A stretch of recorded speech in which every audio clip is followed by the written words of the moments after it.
తీసుకొని వచ్చిన తర్వాత ఆయన, నీ ప్రాణము దక్కించుకున్నట్లు పారిపమ్ము, నువ్వు వెనుక చూడకము, ఈ మైదానంలో ఎక్కడను నిలవక నువ్వు నశించిపోకుండా ఆ పర్వతం నాకు పారిపోమని చెప్పగా, లోతు, ప్రభువా అలాగూ కాదు. అంటే ఎవరికి చెప్తున్నాడు? దేవునికే చెప్తున్నాడు. భూ సంబంధమైనటువంటి విధానంలో దృష్టి ఉంటే మనం కూడా దేవుడికి అట్టే చెప్తాం.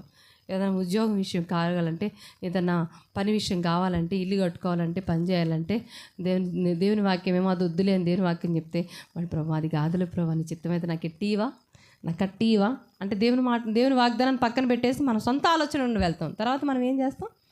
నష్టపోతాం. వద్దు. దేవుడు ఏం చెప్తే అది మనకి క్షేమం. దేవుడు ఎక్కడికి వెళ్ళమన్నాడు? పర్వతానికి వెళ్ళమన్నాడు. ఆయన ఎక్కడికి వెళ్తున్నాడు?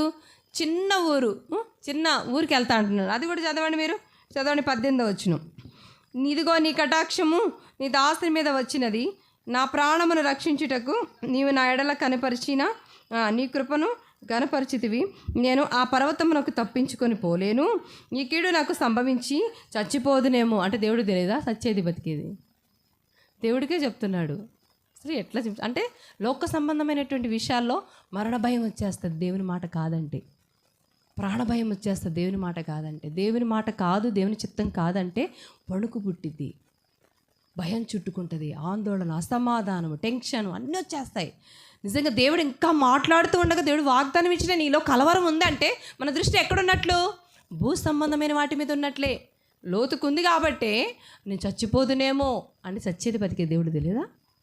దేవుడికే ఎవరు చెప్తున్నాడు? ప్రాణం పెట్టుడికైనా తీటికైనా అధికారం దేవునికి ఉంది. మరి దేవునితో ఏమంటాడు? నేను చచ్చిపోదునేమో. అక్కడ దేవుడు తగ్గించుకున్నాడు, లోతుని ప్రేమిస్తూనే ఉన్నాడు. చూడండి, చూద్దాం.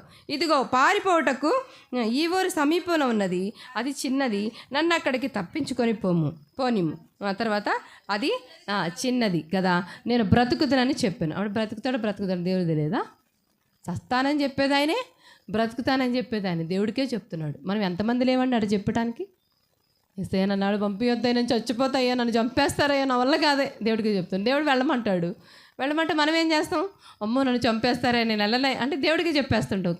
కొన్నిసార్లు మనమే ప్రభుకి యొక్క విధానం ఎన్నో కంప్లైంట్స్ సొంతం ఇచ్చేస్తుంటాం మనం. దేవుడికి తెలియదా?